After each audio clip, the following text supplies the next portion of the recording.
The Hungarian GP weekend was definitely interesting. The qualifying had some spice. The race had plenty of action, surprise overtakes, and then surprise DNFs as well. And there were a lot of bombshell F1 second half 2026 calendar announcements that was also being discussed. So let's talk all about it. This is the Hungarian GP weekend review. Hello everyone, Anderson here. Welcome back to the channel. We just had an interesting race weekend, the last race before the summer break, and now we have to wait for another month for the next GP. The Hungarian GP did not disappoint. I want to start off by talking about the qualifying session, and what better way to start than talking about the legendary rookie Fernando Alonso. I mean, this man was finally happy in the garage. He was smiling. Aston Martin are no longer the slowest cars on the grid. I mean, Cadillac can be excused because they are a brand new team, but clearly the slowest car that doesn't deserve to be slow or have no business being slow are the Williams. We will get to the Williams in a bit, but thank God the upgrades for Aston Martin are in the right direction. It was really important for the teams to get some upgrades in before the summer break because of two specific reasons. Firstly, the results from the day will give them some hints as to whether the upgrades are working or not in the first place. Secondly, it will give them data and additional direction to work during the summer break. I know in summer break, 2 weeks, I think every team is not supposed to work at all, but I'm sure people do work in the background. So yeah, this Spec B car that they brought in had a lot of stakes riding on it. So with Fernando Alonso getting into Q2, it marks a huge directional change for the Astons. They are in the right direction and the rumors are right. They did half the gap to the front row. I know it is a big victory, but they cannot be okay with this. They won't be, but for now, this is an epic day for Aston Martin. The other big news from qualifying, I do want to talk about Max Verstappen's spin yet again. How many times will this man spin on a racetrack? The Macarena Wing for the Red Bull is brought back and it continues to give trouble. I'm not sure if that specific spin was caused by the Macarena Wing, but Max was visibly and verbally upset after that spin in qualifying. I mean, it can come across as cribbing at some point, but before you all chime in and say Max is a crybaby and all that rubbish, I do want to mention that Hadjar didn't have it any easy either. Hadjar spun in Q2 actually. I know Max can be rude in the press conferences, especially rude to the team, but Hadjar also wasn't really holding it back. He clearly mentioned that the car was all over the place and it was not giving him any confidence and it was definitely a handful. Max in his post-qualifying interview said they did not have tire degradation, they had car degradation. Hearing that for the Red Bull engineers must be a gut punch, but hey, it has always been like that with Max and Red Bull. I think Red Bull as a company culture prefer on-the-face feedbacks rather than mincing the words and being polite and soft. In fact, the talk of the paddock is that Red Bull scheduled the debrief so soon, so quickly after qualifying, just so that they can pull Max Verstappen early from the press conferences so that he will stop venting out to the media lol. We will talk about Max's race in a bit. While Max's car was being inconsistent, there was something else that was so consistent across multiple weekends, which is Lewis Hamilton and penalties. Lewis had an amazing lap. He missed out on the pole position by 0.012 seconds. You know how close that is, and then he impedes Oscar. Lewis was given the information about a yellow flag that was way behind him. Lewis was ahead, so that information was of no use. What the team should have told him was about the blue flag that he should have gotten out of the way because Oscar was on a hot lap. So in the words of Julian Palmer, that was a slam dunk 3-place grid penalty. We also need to talk about Oscar's horrible weekend. It started with Lewis's impeding actually, because Oscar was on a hot lap, and considering Lando went on to put the car on pole and McLaren had been amazing throughout the weekend, Oscar genuinely had a chance to put the car on pole. We will discuss about Oscar's race in detail, but definitely that man's race weekend was ruined by other people's mistakes. While Mercedes did not dominate during the practice sessions, they looked like they could definitely be in the front row or at least in the front 2 rows, but George had an engine failure right in the middle of Q3 and couldn't improve his lap. Kimi had a decent lap coming in, but again he was penalized for not slowing down enough in the yellow flag. So both title contenders got 3-place grid penalty, Lewis and Kimi. Kimi's penalty caused quite a bit of drama, and people were making the comparison how Russell was not penalized in Austria and Kimi was penalized.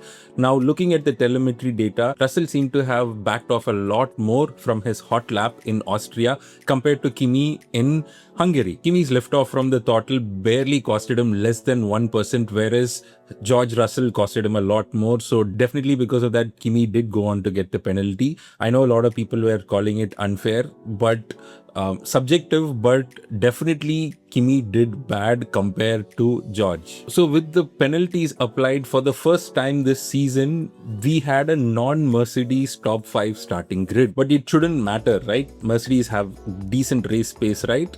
Not really. So let's now dive into how the race unfolded. The race was an eventful race, not the most exciting race ever, but definitely it had its moment and tiny pockets of excitement.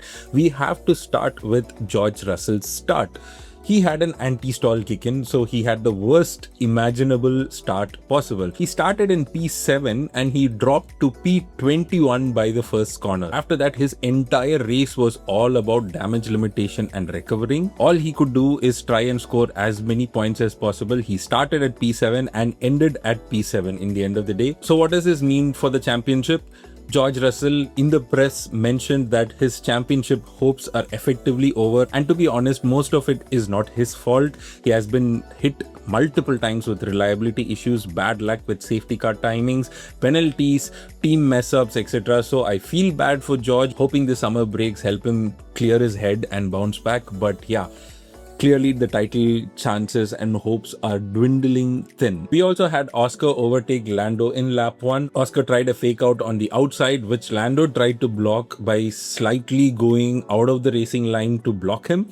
And then Oscar just overtook on the inside. Oscar definitely had good pace, and that move should have sealed his race win. There were two instances that ruined the race for Oscar. First was the blue flag infringement from Carlos Sainz. At this point, we need to talk about the malfunctioning blue flag systems in the race, okay? There was a huge failure of the system that automatically shows blue flags based on the grid positions, right? If you've watched the race live and if you had the track maps open, you would have seen that it was all over the place. So all teams were signaling to their drivers manually, and the blue flags, the lights that show the flags, they were also being waved manually. But in Carlos's case, this cannot be an excuse. He was battling for a position with Aston Martin, who were at the bottom. He had 4 blue flag lights shown to him before this incident, so he never got out of the way. Oscar crashed into Sainz. I'm so surprised that the race didn't end for Oscar right there. He also avoided spinning and lost even more time. He effectively lost the lead of the race just because of that one incident, because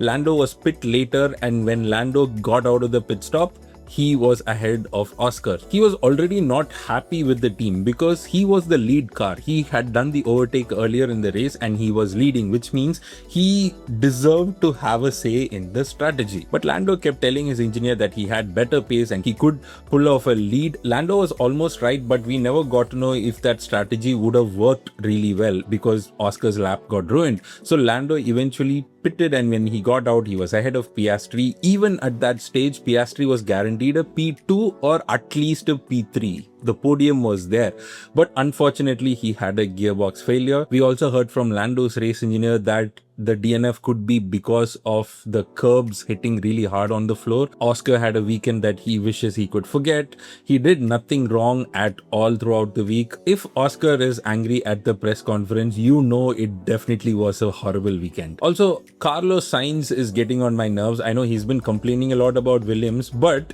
he also went on to talk in the press conference about not going to talk to Oscar because it was a racing incident. I'm sorry, my friend. You were clearly at fault. You know what annoyed me even more? The fact that Toto was harsh and called out the race engineers for not giving information to the drivers, whereas the team principal of McLaren, Andrea Stella, didn't even back up Oscar, and in fact he said Sainz is a good driver, I don't know, something must have wrong. Dude, back your own driver. You can't go to the press conference and defend another driver and put your driver under the bus.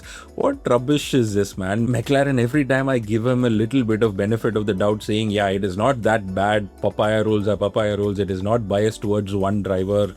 Every time I give them a little instance of hope, they come out and pull something like this. I know what we see online are bits and pieces of bigger interviews and a full media picture. We never get it from these kind of pictures and all. But come on, man, the narrative is being built right in front of them. They have to do some disaster management in their PR right now, because it clearly looked like Oscar was not being supported by McLaren. In the middle of the race, we had an exciting Lewis versus Max battle on track. The fun bit was when Lewis called Max slow on the radio, and Max took it really personally. And listen, Lewis was not wrong. Max was on a medium tire, Lewis was on a soft tire, and Lewis could not pass him. Max being slow on the medium tire was costing Ferrari's strategy. They had to pit and undercut to clear Max Verstappen, because the overtake was not going to happen on track, and Max was also ruining Ferrari's strategy like we spoke. So what did Ferrari do? They triggered the domino effect of the pit stop because they were the first to pit. Lewis was in the undercut range of Max, and the undercut was perfect. So when Max pitted the next lap, he came out behind Lewis. But what Lewis and Ferrari forget to account for was what kind of a person Max Verstappen is. It almost looked like Lewis Hamilton was sleeping when Max Verstappen did a double overtake, clearing Lawson and Lewis into turn 1. People are calling it the overtake of the season. Love him or hate him, that was a perfect reply to Lewis's radio message about Max being slow. The funny part was Max was angry with the car that even when he was given a compliment by his race engineer GP, man went on to complain. I think we got the hint, right? Max's way of making sure Red Bull gets his car improved is just by the sheer power of nagging them. Clearly, Max was in no pleasant mood, because it was also hilarious when Max saw two of the racing bulls that he was supposed to lap fighting ahead of him, and he called them morons. The emphasis on the word morons. It's like the elder brother calling the two siblings morons, right? Oh my god, that was hilarious. Clearly he was in no mood to enjoy the race, but we were all having fun listening to his radios. Since we spoke about Lewis's failed undercut, I think he definitely did the undercut right, but Max overtook him anyways. We need to also talk about the strategies that were at play during the race. The two-stop strategy was supposed to be the most popular strategy, but Norris, Leclerc and Hamilton opted for a three-stop strategy because there was a VSC for Oscar. Now, Lando pitting under the VSC made no difference because he was already at the lead. He had more than 10 seconds gap with P2, so he could actually make use of the VSC and get a cheap pit stop. But both Leclerc and Hamilton were technically on a three-stop strategy because they were done with their second pit stop way before half of the race was even done. While they did gain an advantage pitting under the VSC, it made things easy for Max as he could just go on to secure P2, and Kimi Antonelli also had just pitted earlier and was in fresher tires, so Kimi also secured the podium just by staying out. Definitely a mixed review of the strategy for Ferrari. I know in hindsight strategies get criticized a lot. The strategies were never going to put them on a podium, but they did definitely try. There was also that situation between Kimi and Lewis. Lewis was exiting the pit lane, but Kimi was ahead at the white line, so technically Kimi should have gotten P3, but Lewis actually overtook Kimi and kept the position in the corner, and he was later told to give the position back, and he did. And just when you thought Lewis Hamilton avoided a 5-second penalty, we got the notification that he was under investigation for speeding in the pit lane. Yep, the 5-second penalty came eventually. Rules are rules. It just happened to be Hamilton again